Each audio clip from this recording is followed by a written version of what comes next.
They say good things about people behind their backs. r/AskReddit. What are some oddly specific signs that someone's a good person? They wait for you when you bend down to tie your shoes. Is this not the standard? I think the standard is to roundhouse kick people in the teeth if they bend down to tie their shoes.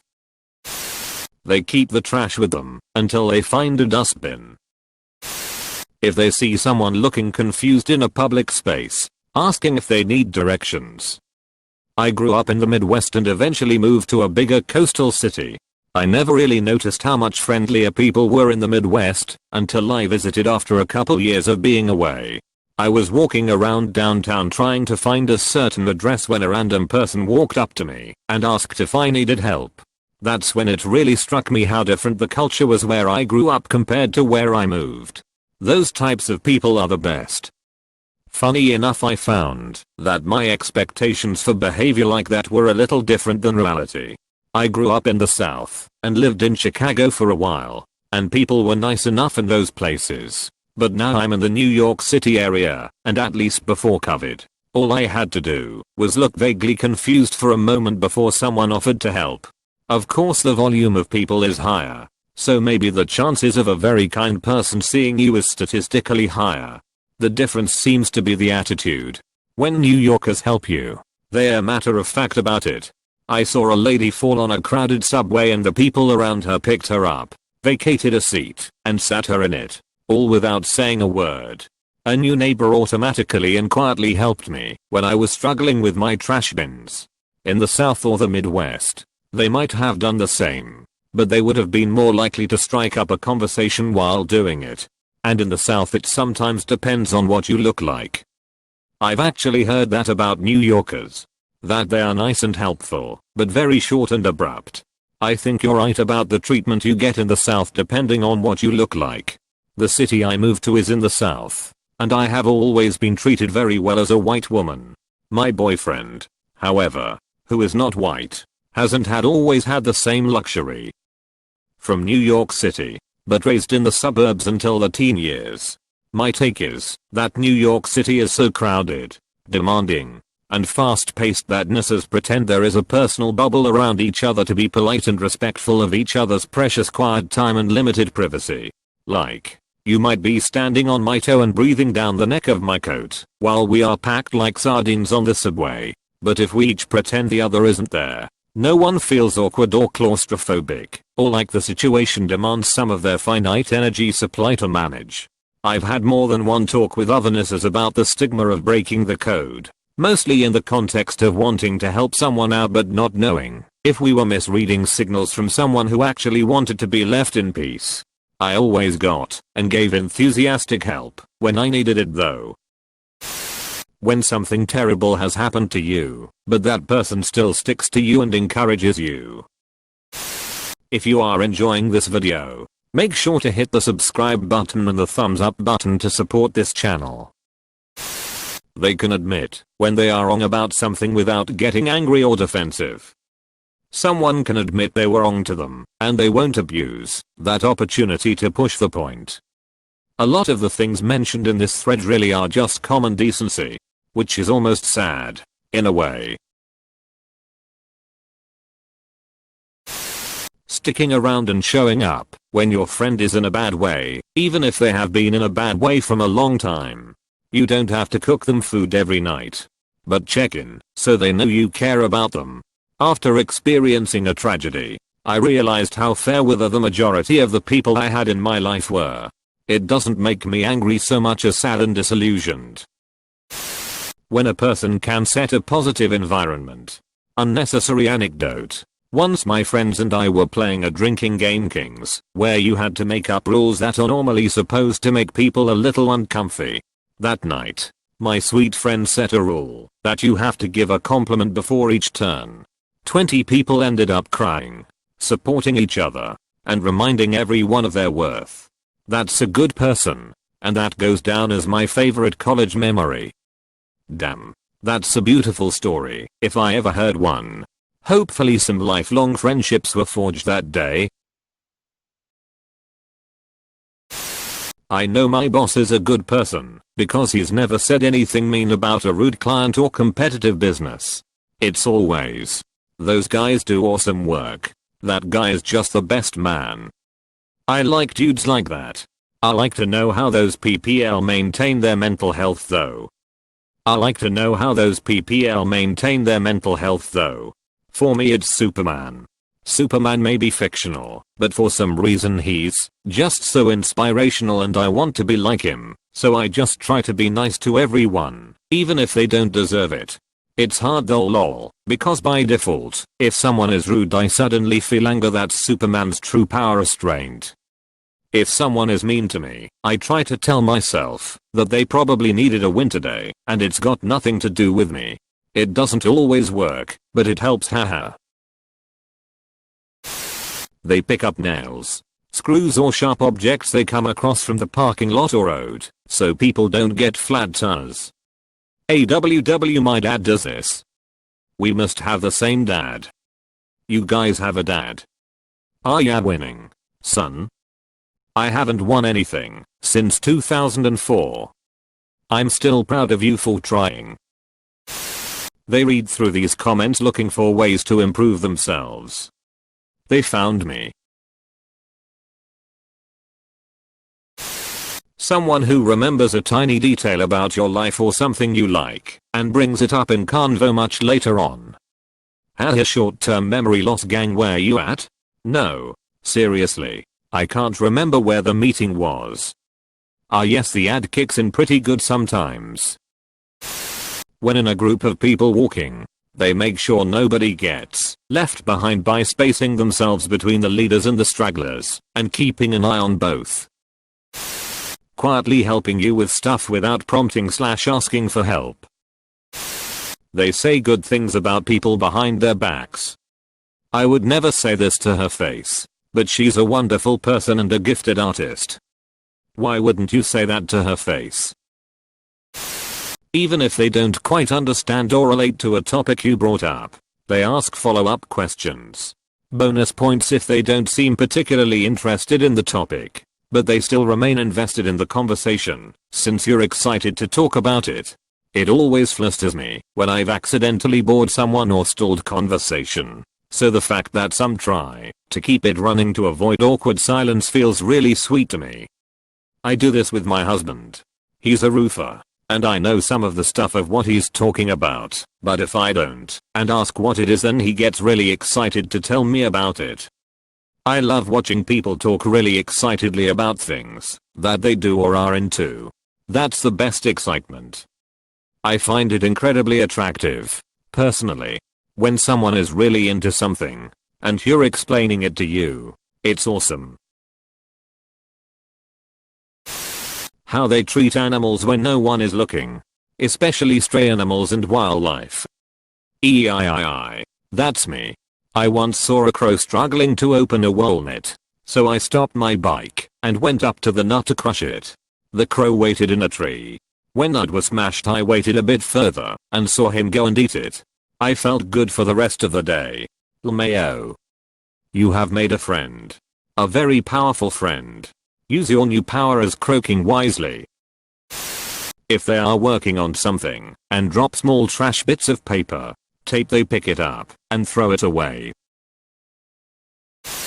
They don't ruin your jokes. And that's a big one. So true. However, not everyone can be a professional comedian. Ya gotta give some empathy to newbies. Humor is invigorating. I don't think they are taking about being funny. That's subjective. But if they make jokes after yours, they don't try to fix it or one-up you. They go along with it. Sometimes someone says something almost funny, then it just sets up the perfect opportunity to make it an absolute racket. My friend sends thank you notes to their dentist. That's really cute. They look engaged when you speak to them and are patient if you're struggling to explain something. I'm so used to feeling like I have to sell my conversation points to hold anyone's attention that someone actually asking me to expand more on my thoughts really takes me off guard. Yes, I love having a conversation where you both are like, damn dude, it was nice talking to you. Definitely. Those are the moments to live for. When in groups, someone interrupts you, and after they finish, that good person says X. You were saying? Showing genuine interest and compassion for getting interrupted. As an introvert who sometimes has trouble butting into conversations, I appreciate this so much. I do it because I know how it feels when someone does it. Take advantage of a good recalling memory, people. There's another oddly specific sign that they're a good person. They follow the golden rule. When conflict arises, they seek peace by being introspective. In addition, they seek to resolve the dispute directly with that person as opposed to gossiping or triangulating. Not stealing money, you find. A lot of people in my family have found decent amounts of cash that people have misplaced and returned it.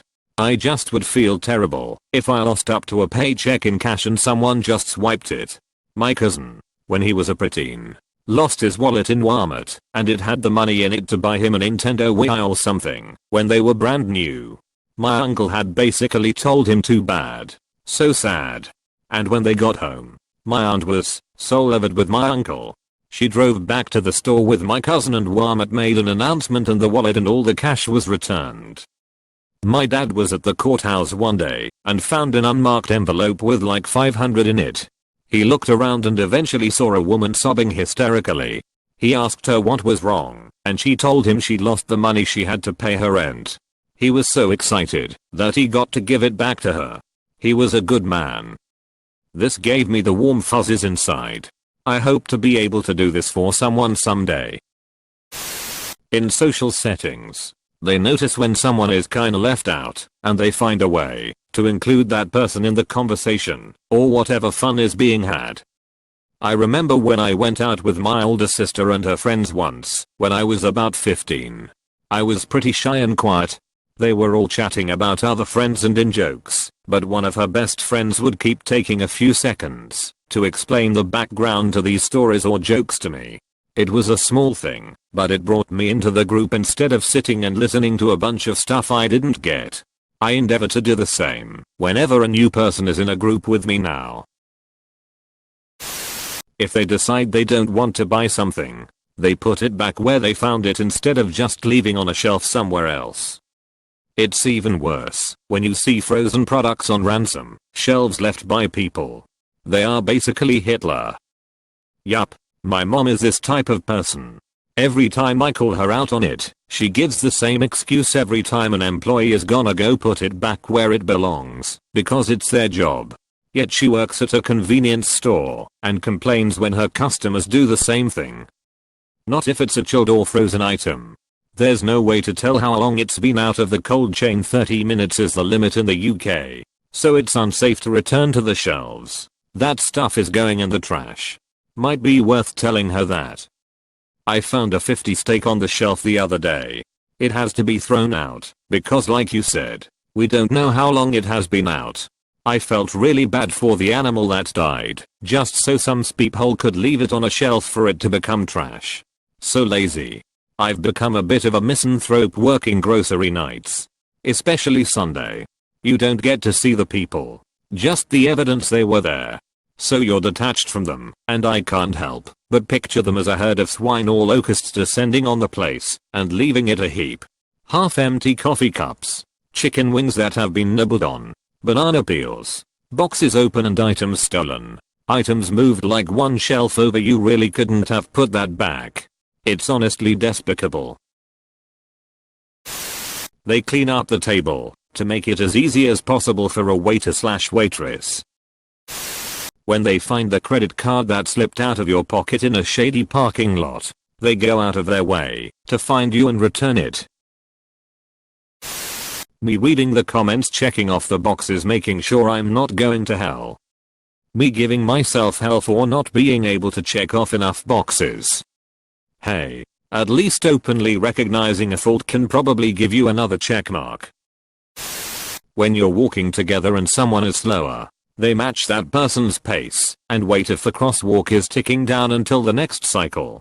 It's amazing how few people will do this, and how many will simply keep going, not noticing that someone else has fallen behind. When they drop you off, and then wait until they see you go inside safely. They always return the cart to the cart corrals.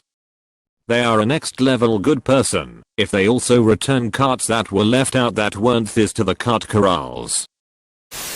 Once I was telling this guy a story. He was listening with all his attention. 2/3 of the way through I realized I had already told it to him and asked him why he didn't stop me. He said you were having so much fun telling it. That is an extra nice person.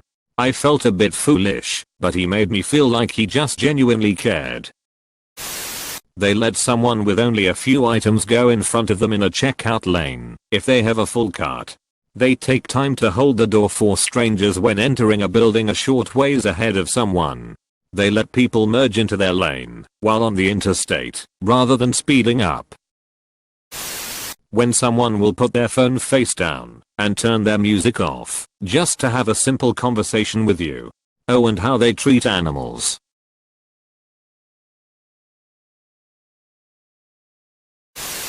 Being pleasant and polite to wait staff. I recall once I went to a sort of higher end place for dinner with an ex and a friend. There were 4 chairs at the table, and I had my jacket in the empty one. The waiter came over to bring our drinks, and when he was handing my soda over to me, he spilled a bit on my jacket and immediately started to apologize profusely. I forgave him, said it wasn't a big deal at all whatsoever, nothing a Tide pen can't fix. All is well, I thought. But about 5 minutes later the guy comes back with the manager of the place, and they hand me a ticket for a free meal for the whole party. I'm sitting there dumbfounded, cause it truly wasn't that big of a deal at all. But given the atmosphere of the place, I'm almost certain someone has made a gigantic scene out of something insignificant which made them cautious.